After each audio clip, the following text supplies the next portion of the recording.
Force est donc restée à la loi. L'ancien Premier ministre Manuel Valls s'en est félicité ce matin. C'était chez nos confrères de RTL. La force, l'état de droit, les règles doivent s'imposer sur ce territoire comme dans tous les autres. Donc il faut que la loi revienne. Et on ne peut pas accepter par ailleurs des occupations illégales et encore moins de la violence. 25 escadrons de gendarmerie mobile, mobilisés, soit environ 2500 militaires. On sort l'artillerie lourde. C'est nécessaire pour ce type d'opération? Oui, on n'a pas d'autre choix vu la topographie. Ça fait 100 gendarmes pour un zadiste. Oui, mais vu la topographie du terrain, je crois qu'on n'a pas d'autre choix que de mettre le paquet.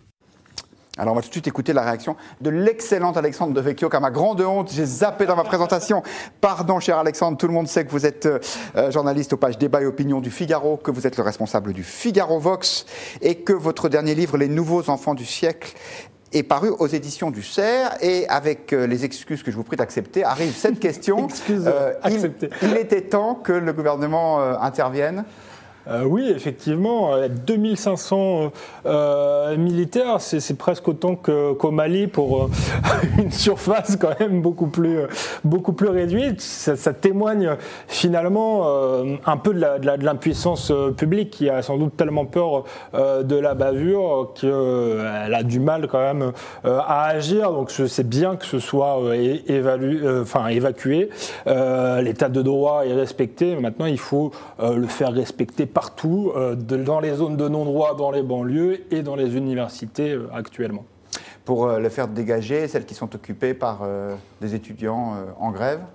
Oui, je pense que là encore, il faut faire appliquer la loi partout. Il y a des étudiants qui aimeraient bien étudier, justement. Donc faire la grève, c'est possible, mais pas empêcher ses camarades d'aller en cours.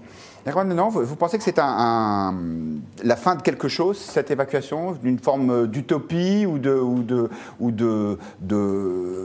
laxisme laissé à ceux qui occupaient illégalement ces terrains? C'est en tout cas un symbole politique, je crois, qui est assez fort. C'est aussi pour ça que le gouvernement a déployé cette force, l'ensemble de ces forces de gendarmerie et cette communication. C'est montrer que, comme vous le disiez dans votre accroche, force est restée à la loi, l'État a fait respecter enfin le droit.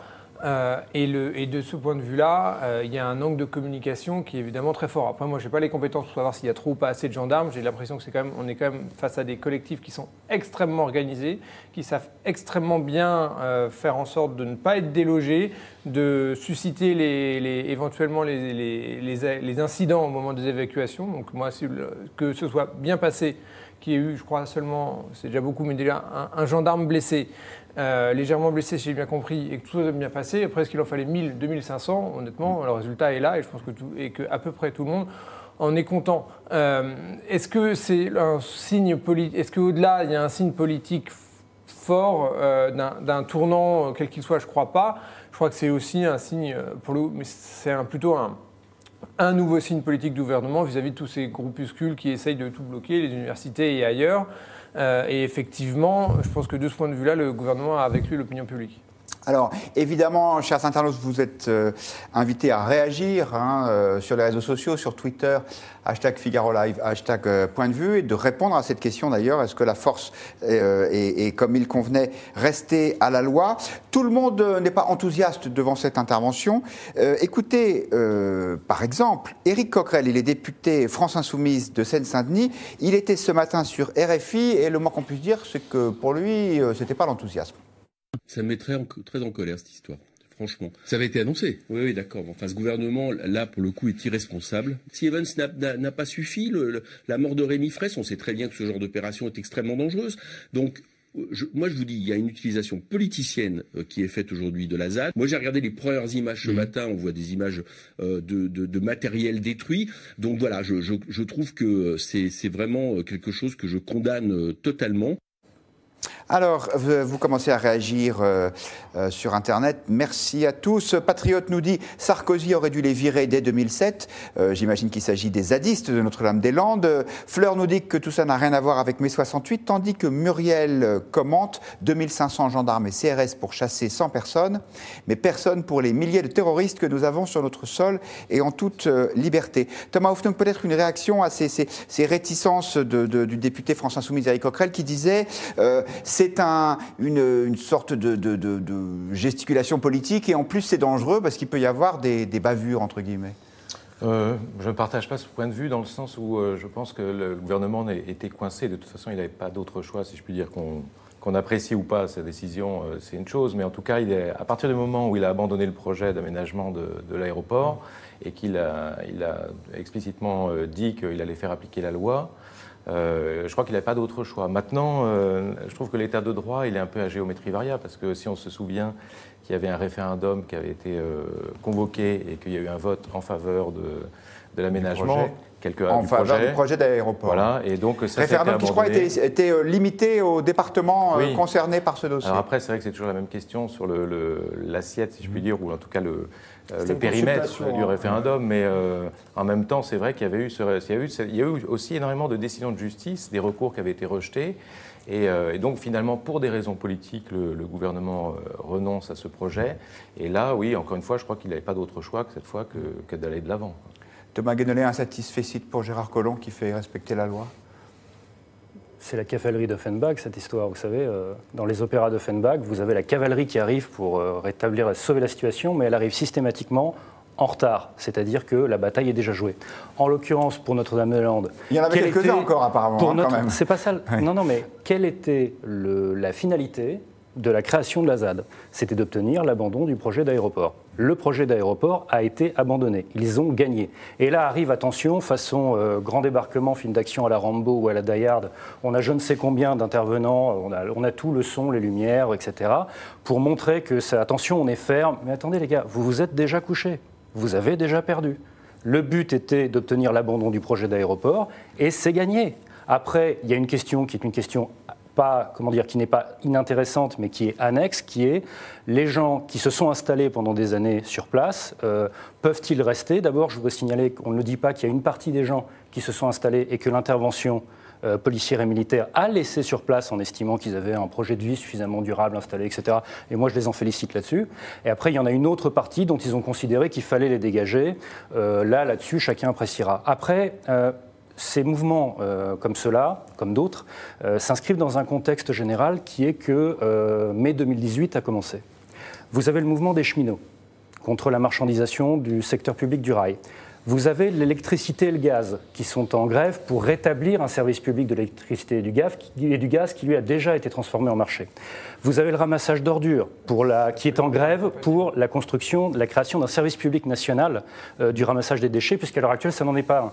Vous avez Carrefour, où vous avez une grande grève qui a été organisée contre les plans de suppression d'emplois. Vous avez arrêté parce qu'ils ont obtenu satisfaction pour leurs revendications chez Carrefour. Mais quand même, excusez-moi, bah oui, mais a fortiori, ça va dans mon sens. Les EHPAD et les hôpitaux, vous avez des mouvements qui sont contre l'austérité dans les hôpitaux, l'austérité budgétaire, entendez-moi bien. Et puis vous avez les occupations de fac, Tolbiac, Nanterre, Rennes, Montpellier, Strasbourg, etc. Et donc, comme en mai 68, l'enjeu est le même. L'enjeu est de savoir si, en plus des manifs, des occupations et des mobilisations, nous arriverons, nous collectifs, c'est très large, puisque c'est à la fois syndical, étudiant, politique, etc. Est-ce qu'on arrivera au stade, comme en mai 68, d'une grande grève et d'un grand mouvement de blocage de l'économie du pays?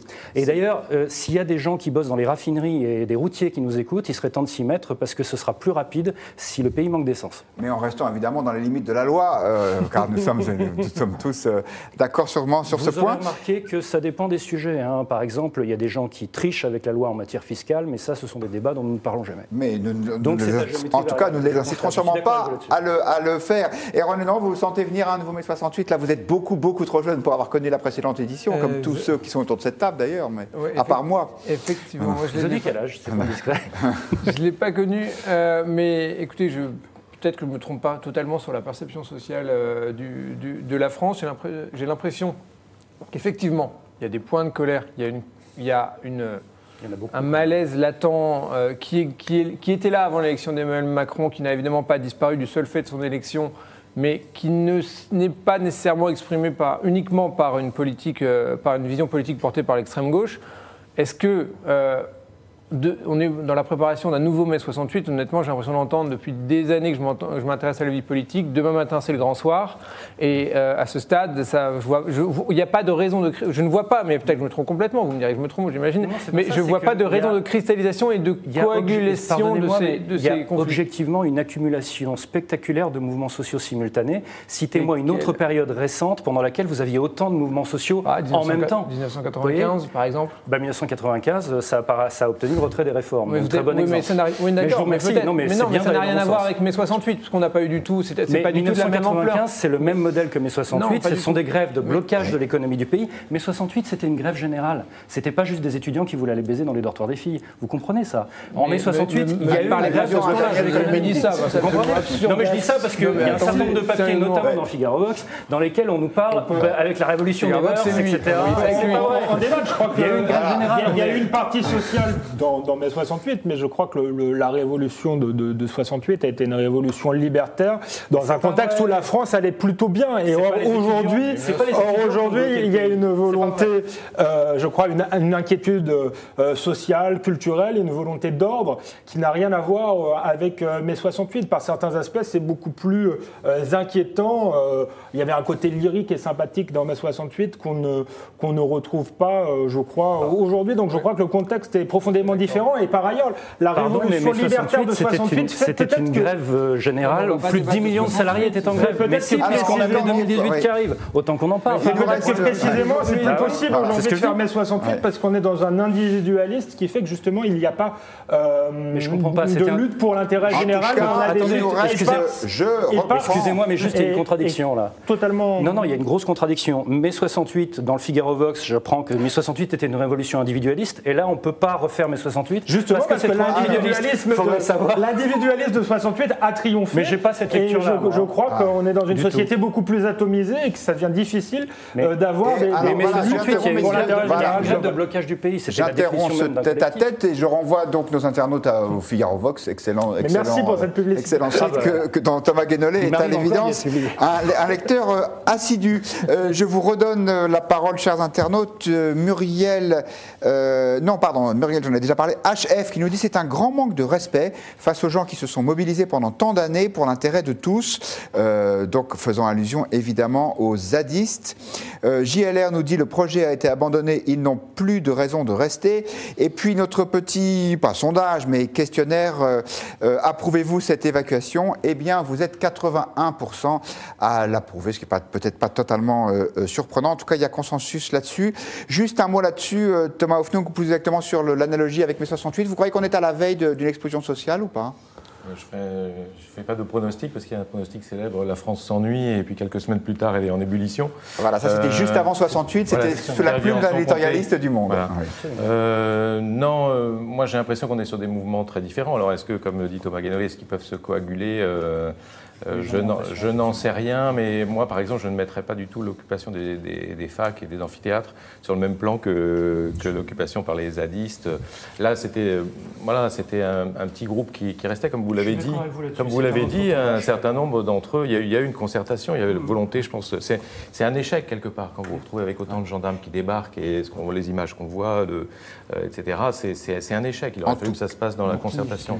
En tout cas, c'est un échec pour le gouvernement et également, je pense, pour les zadistes. Il y avait moyen peut-être de trouver un compromis. Bon, en tout cas, c'est promis, on vous réinvitera, messieurs, s'il y a effectivement convergence des luttes, comme on dit chez les camarades. Un dernier mot là-dessus, camarade Lenoir. Parce que je voudrais revenir sur ce que disait Thomas Guénolé, parce qu'il a fait une présentation fort habile, où il n'a cessé de dire le service public, on va tuer le service public parce que ça devient un marché, on va tuer le service public parce que ça devient les entreprises privées. Rappelons juste qu'en France, non pas du tout, rappelons juste qu'en France, il y a énormément et historiquement des entreprises privées qui rendent des services publics sur des marchés en concurrence, et les services publics rendus par le privé, c'était déjà le cas à l'époque de Louis XIV. Donc c'est vraiment pas nouveau. Si vous voulez qu'on revienne à Louis XIV, moi ça ne m'engage pas. Eh bien, voilà.